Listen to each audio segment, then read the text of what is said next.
श्रीयुतपदकमलम् श्रीगुरून् वैष्णवांश्च श्रीरूपं साग्रजातं सहगण रघुनाथान्वितं तं सजीवं साद्वैतं सावधूतं परिजनसहितं कृष्ण चैतन्यदेवं श्रीराधा कृष्ण पादान् सहगण ललिता श्री विशाखान्वितांश्च। हे कृष्ण करुणा सिंधो दीनबन्धो जगत्पते गोपेश गोपिका कान्त राधाकान्त नमोस्तुते। तप्त कांचन गौरांगी राधे वृंदावनेश्वरी वृषभानुसुते देवी प्रणमामि हरिप्रिये। नमो महावदान्याय कृष्णप्रेमप्रदायते कृष्णाय कृष्ण चैतन्य नाम्ने गौरद्विषे नमः। जय श्री कृष्ण चैतन्य प्रभु नित्यानंद श्री अद्वैत गदाधर श्रीवासादि गौर भक्तवृंद। हरे कृष्णा कृष्णा कृष्णा हरे हरे हरे राम राम राम हरे हरे। हरे कृष्णा कृष्णा कृष्णा हरे हरे हरे राम राम राम हरे हरे। ओम नमो भगवते वासुदेवाय।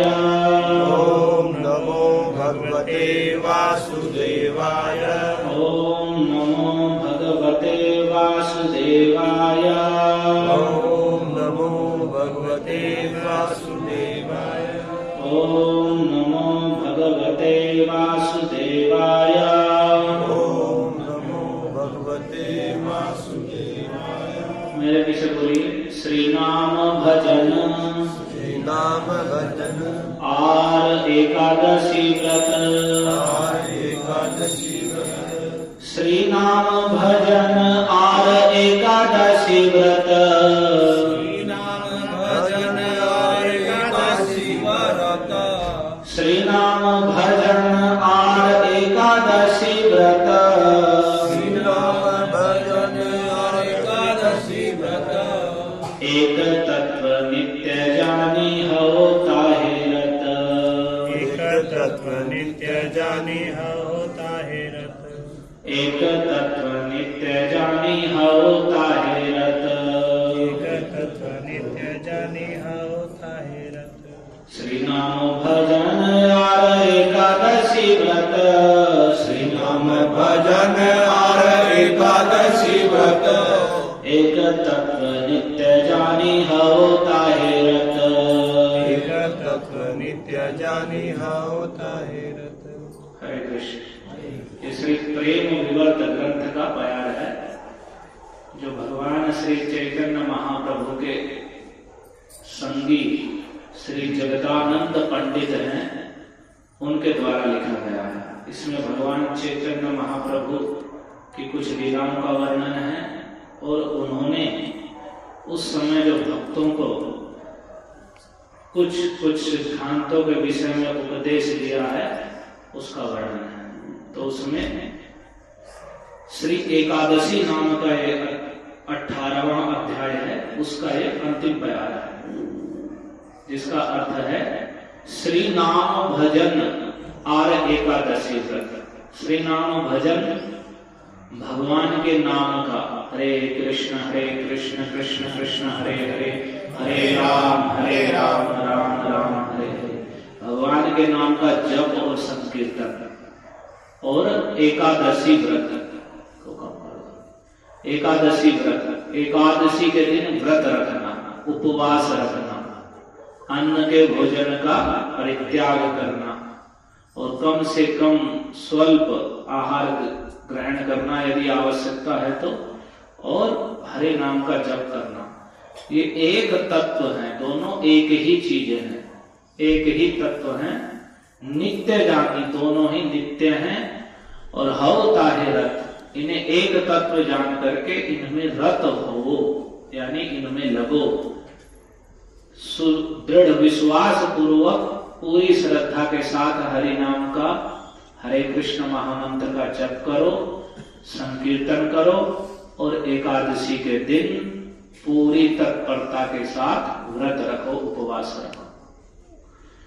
तो एकादशी क्या तिथि है? तो सर्वव्रत शिरोमणि, कह रहे हैं सर्वव्रत शिरोमणि श्री हरिवास हरे जानी, निराहारे करी जागरण। कि जो एकादशी व्रत है, जितने भी व्रत हैं, उपवास हैं, जितने भी हम रखते हैं, सोमवार, मंगल, बुध, बृहस्पति, नवरात्र के या और भी अनेक प्रकार के जितने भी हम व्रत रखते हैं, उन सारे व्रतों के सिर की मणि स्वरूप है। जैसे जितने हम आभूषण धारण करते हैं शरीर पे, तो उसमें सबसे ऊपर जो सिर पे मुकुट आदि पहले धारण करते थे, तो मणि पहनते थे, तो जो चमकती थी। तो सारे आभूषणों की शिरोमणि है, सिर की मणि।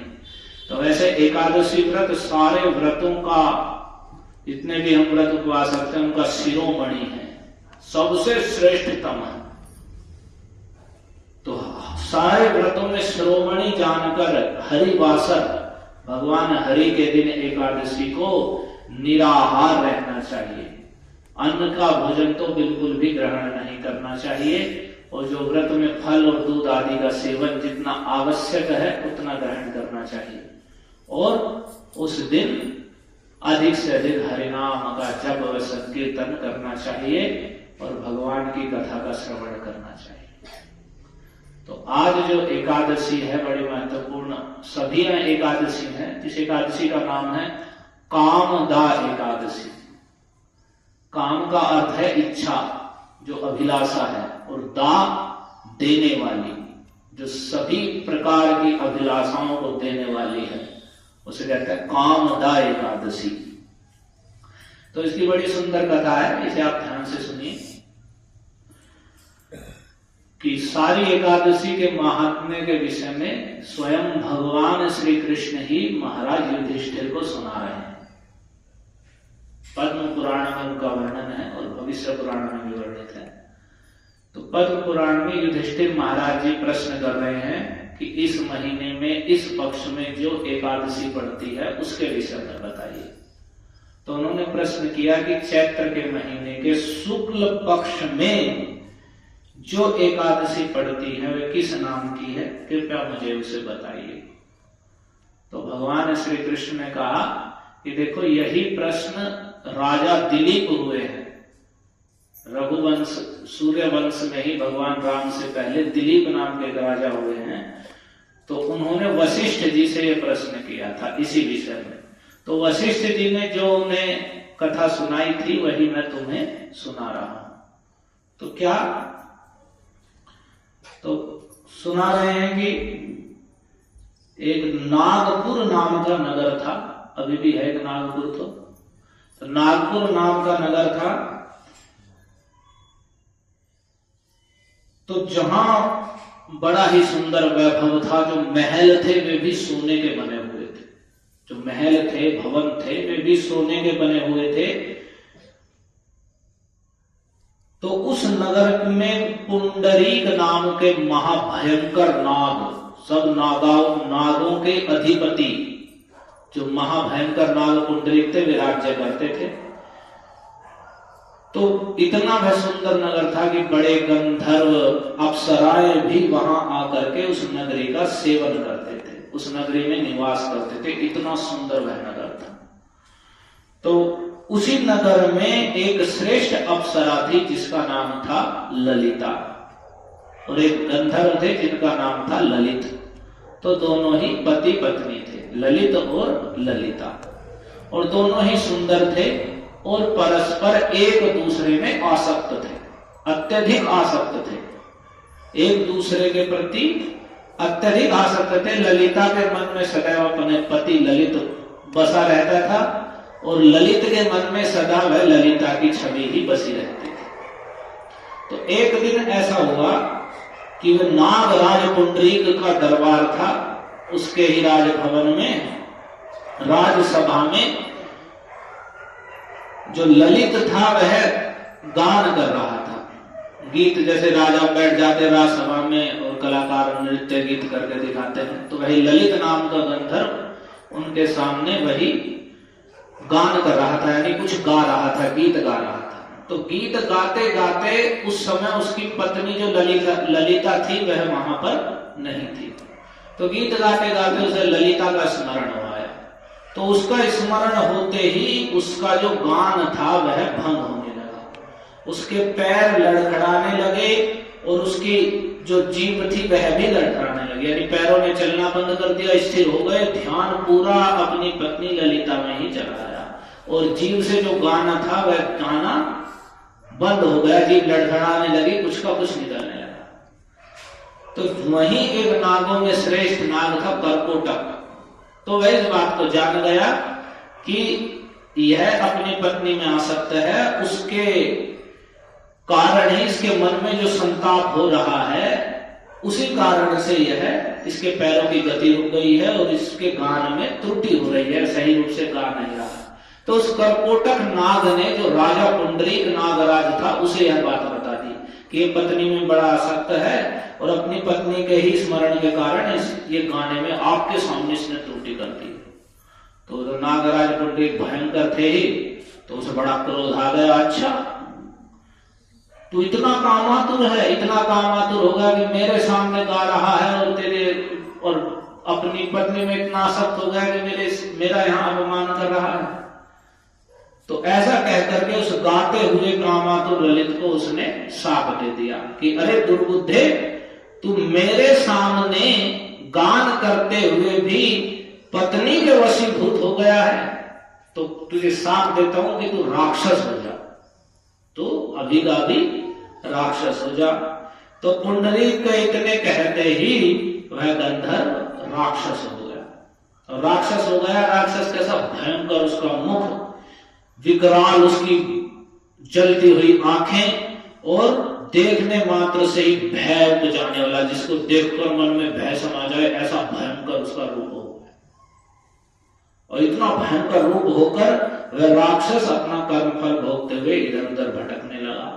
जब ये बात ललिता को पता चली तो उसकी विकराल आकृति जब ललिता ने देखी कि ये तो पति तो राक्षस हो गए हैं और एक दूसरे में वे पहले से ही आसक्त थे, तो ललिता मन ही मन बहुत दुखी हो गई, बहुत चिंतित हो गई और बड़ा दुख पाने लगी, बड़ा कष्ट पाने लगी। वह सोचने लगी मैं कहां जाऊं, क्या करूं, कैसे अपने पति को इस राक्षस की योनि से छुड़ाऊं और ये दोबारा से गंधर्व का रूप प्राप्त करे।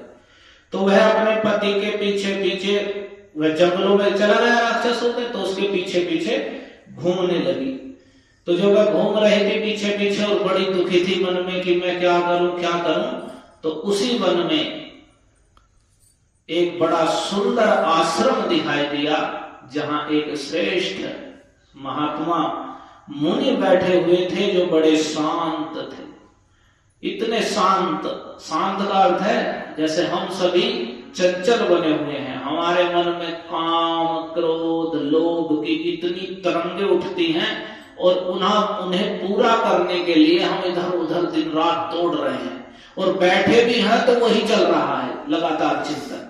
तो ये अशांति है। लेकिन जब हम हरिनाम का जप करेंगे, भगवान का स्मरण करेंगे, भक्ति के अंगों का पालन करेंगे, तो वही काम क्रोध लोभ की जो तरंगे हमारे मन में चलती हैं, हमें नचाती रहती हैं, गंदे गंदे कार्यों में डाल देती हैं, तो वही तरंगे शांत हो जाएंगी और हम भी पूर्ण रूप से शांत हो जाएंगे। तो वे मुनि ऐसे ही भगवान के भक्त थे, तो बड़े शांत थे। उनका किसी भी प्राणी से कोई वैर नहीं था, कोई वैर विरोध नहीं था किसी भी प्राणी से। तो ललिता उन्हें देख करके ऐसे श्रेष्ठ मुनि को शीघ्रता पूर्वक उनके पास गई, उनको प्रणाम किया और हाथ जोड़ करके उनके सामने खड़ी हो गई। तो भगवान के प्रतिनिधि स्वरूप संत महात्मा होते हैं कि भगवान की शरण में जाते हैं लोग, जब दुख में पड़ जाते हैं तब आते हैं। उन्हें भगवान भी और साधु महात्मा भी तब याद आते हैं जब कहीं रास्ता नहीं मिलता। तो वैसे ही अब इस महात्मा दिखे कि अब यही कुछ मार्ग बताएंगे। तो वह उनके सामने गई, प्रणाम करके खड़ी हो गई। तो मुनि बड़े दयालु थे, सहज ही बड़े दयालु थे। तो उस दुखिनी को देखकर वे इससे इस प्रकार बोले, हे शुभे, तुम कौन हो और यहां क्यों आई हो? सब कुछ सत्य सत्य बताओ कि तुम कौन हो, यहां क्यों आई हो? तो ललिता ने कहा, हे महामुनि, मैं वीर धनवा नाम के गंधर्व की पुत्री ललिता हूं। वीर धनवा नाम के गंधर्व की पुत्री ललिता हूं और मेरे स्वामी अपने कुछ पाप दोष के कारण राक्षस हो गए हैं और उनकी उस राक्षस अवस्था को देखकर मुझे शांति नहीं है। मैं अशांत और चंचल और बड़ी दुखी हूं। इस समय मुझे बताइए कि मेरा क्या कर्तव्य है। हे विप्रवर, मुझे बताइए कि उस कर्तव्य को बताइए जिस पुण्य के प्रभाव से मेरे पति इस राक्षस भाव से छुटकारा पा जाए। ऐसा मुझे कुछ उपदेश दीजिए। तो जब उसने ऐसा कहा तो ऋषि बोले, तो सबसे बड़ा चीज है, आपने कहा ना, श्री नाम भजन और एकादशी व्रत। एकादशी भगवान हरि का वासर है, भगवान से अभिन्न है। जो एकादशी के दिन व्रत रखता है तो भगवान का भक्त सहज ही भगवान का भक्त हो जाएगा। माधव तिथि भक्ति जननी यतने पालन करी। ये माधव की तिथि है और भक्ति की जननी है, यत्न पूर्वक इसका पालन करना चाहिए। तो वे भगवान के भक्त थे, तो उन्होंने कह दिया, हे बद्रे, ये चैत्र मास चल रहा है, तो इसका जो शुक्ल पक्ष की कामदा नाम की एकादशी तिथि है वह सारे पापों को हरने वाली है। हम जो संसार में दुख भोगते हैं, क्यों भोगते हैं? सारा संसार कर्म फल के अधीन है। हम अपने ही पापों के फल भोगते हैं। जैसे जो पेड़ लगाया, पेड़ नींबू का लगाया है तो नींबू लगेंगे, और पेड़ आम का लगाए तो आम लगेंगे, पेड़ कीकर का लगाए तो कांटे लगेंगे। तो वैसे ही जो हम कुछ भोग रहे हैं सुख दुख, अपने ही अच्छे बुरे पाप पुण्य के फल भोगते हैं।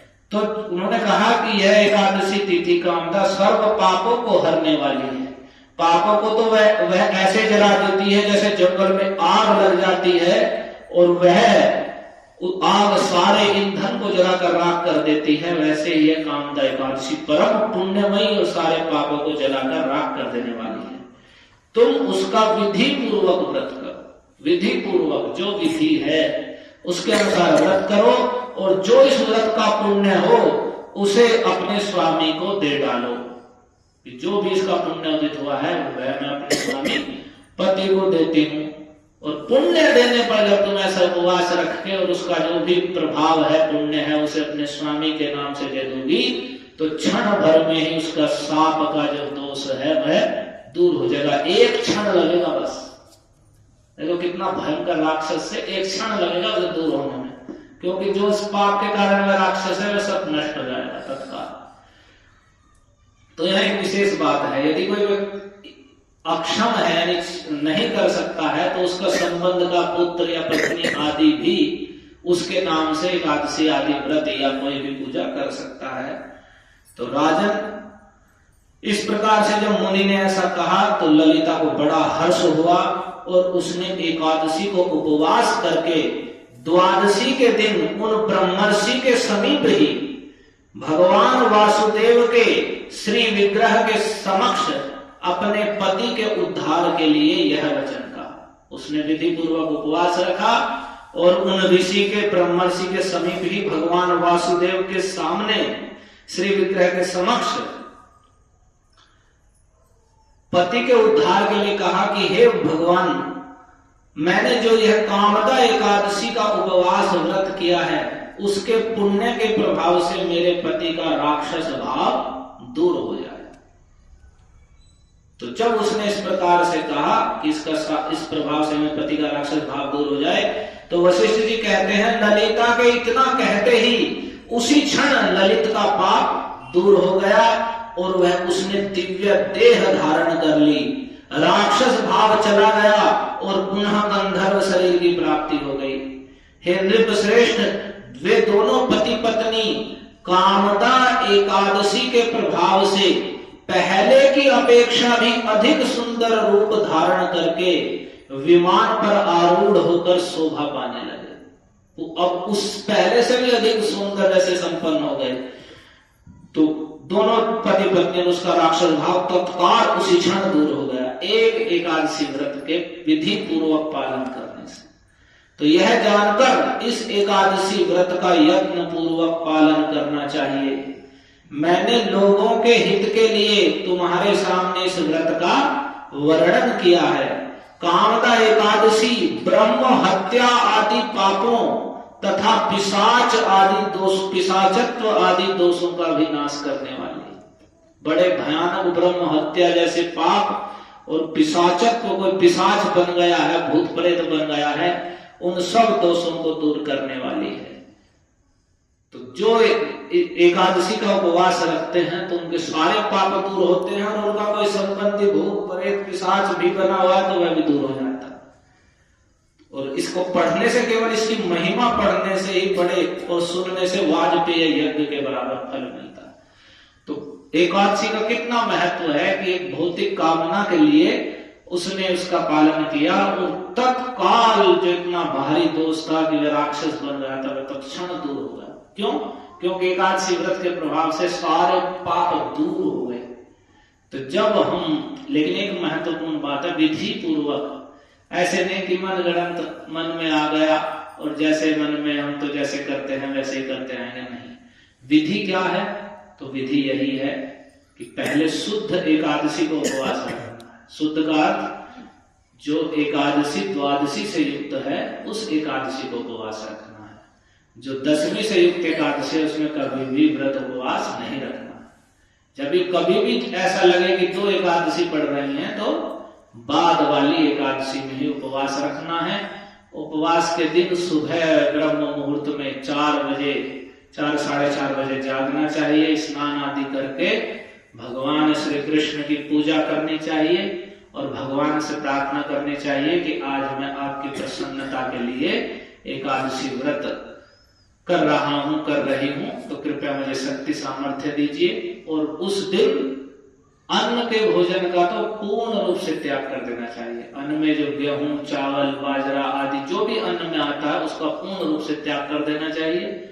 और अगर भूख लगी है और अशक्त है, नहीं रह सकते हैं, तो जो अनुकल्प है, यानी जो व्रत में खाया जा सकता है, जैसे फल खाए जा सकते हैं, दूध आदि पिया जा सकता है, यही सबसे अच्छा है।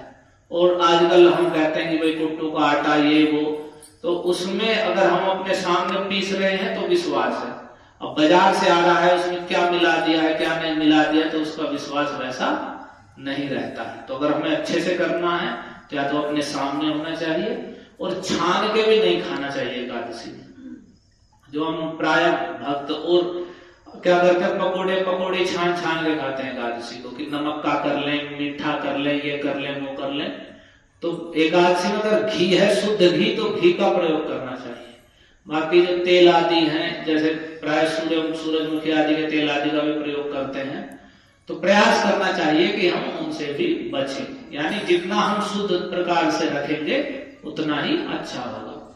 तो उस दिन और अधिक से अधिक हरे कृष्ण महामंत्र का जप करना चाहिए। जो प्रतिदिन माला नहीं भी करते 16, तो एकादशी के दिन तो उन्हें 16 माला हरे कृष्ण महामंत्र का जप करना ही चाहिए।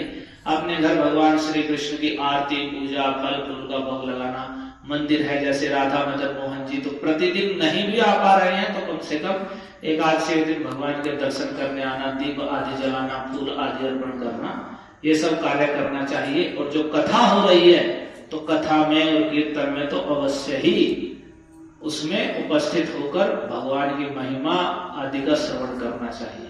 तो जब हम इस प्रकार से एकादशी के दिन उपवास रखेंगे और दिन भर यदि हम जो दूसरी चर्चाएं करते हैं, दूसरे बहुत सी पर चर्चा में, दूसरे की निंदा स्तुति में समय व्यतीत करते हैं, तो वैसे भी नहीं करना चाहिए। और एकादशी के दिन तो फालतू की संसारी व्यर्थ की चर्चा बिल्कुल भी नहीं करना चाहिए।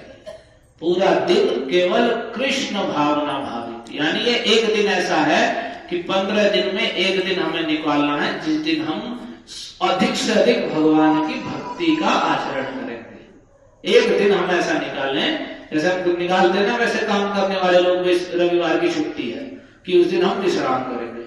तो वैसे ही जिसे भगवान को प्रसन्न करना है तो प्रतिदिन तो हमें भगवान का नाम का जप करना ही है, हरे कृष्ण महामंत्र का प्रतिदिन जितनी हो सके उतनी माला करनी चाहिए और भगवान की आरती पूजा करनी चाहिए।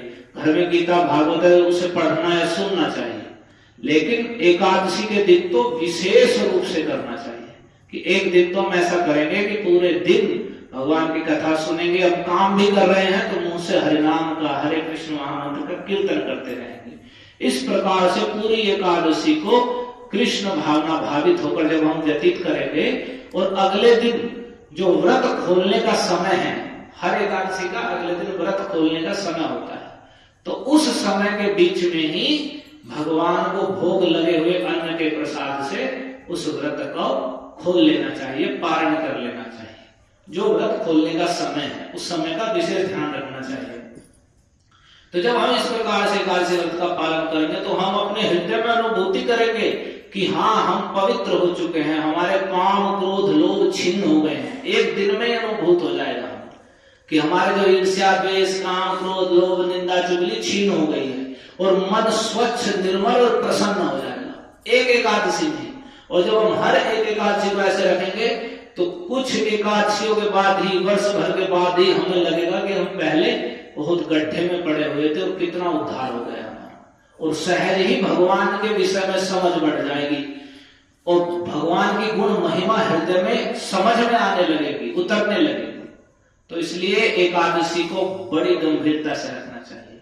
और सर्व व्रत शिरोमणि हरिवासर जानी, श्री हरिवासर को एकादशी को जानना चाहिए, सारे व्रतों का शिरोमणि है। यदि एकादशी व्रत आप रख रहे हैं तो समझ लीजिए आप सारे व्रत रख ले रहे हैं, उनके सारे फल एकादशी में समाहित है। किसी व्रत में इतना दम नहीं है कि एक दिन में ऐसा कर देगा, जैसा आपने कथा में सुना। तो एकादशी में ऐसा सामर्थ्य है कि तत्काल से तत्काल कितने भी दुर्गति प्राप्त जीव को उत्तम गति प्रदान कर सकती है। क्यों? क्योंकि वह भगवान हरि का वासर है, जो भगवान वासुदेव श्री कृष्ण है, जैसे वे परमेश्वर हैं, वे जो चाहे वो कर सकते हैं क्षण भर में, वैसे एकादशी व्रत के प्रभाव से वो सब कुछ हमें प्राप्त हो सकता है जिसके लिए हम इधर उधर भागे दौड़े फिर रहे हैं। तो इसलिए हमें मन को एकाग्र करके कृष्ण चरण कमलों में अपने मन और बुद्धि को लगाना चाहिए और एकादशी का दृढ़ता पूर्वक उपवास रखना चाहिए और हरे कृष्ण महामंत्र का अधिक से अधिक माला पर जप करना चाहिए और इसका विशेष ध्यान करना चाहिए। होता क्या है कि हम माला आदि करते हैं, एकादशी रख भी लेते हैं, लेकिन इसमें श्रद्धा नहीं रखते, लेकिन दूसरे जो हम छोटे मोटे व्रत रखते हैं उसे बड़ी श्रद्धा से करते हैं। तो वे हम कितनी भी श्रद्धा से करेंगे उनका फल उतना ही रहेगा। और ये एकादशी क्या है? अनंत फलदायिनी, भगवान का स्वरूप प्राप्त कराने वाली। तो जो कुछ हम इतना परिश्रम वहां कर रहे हैं, यदि हम एकादशी को अच्छे से रखें तो वो सब कुछ हमें यही प्राप्त हो जाएगा।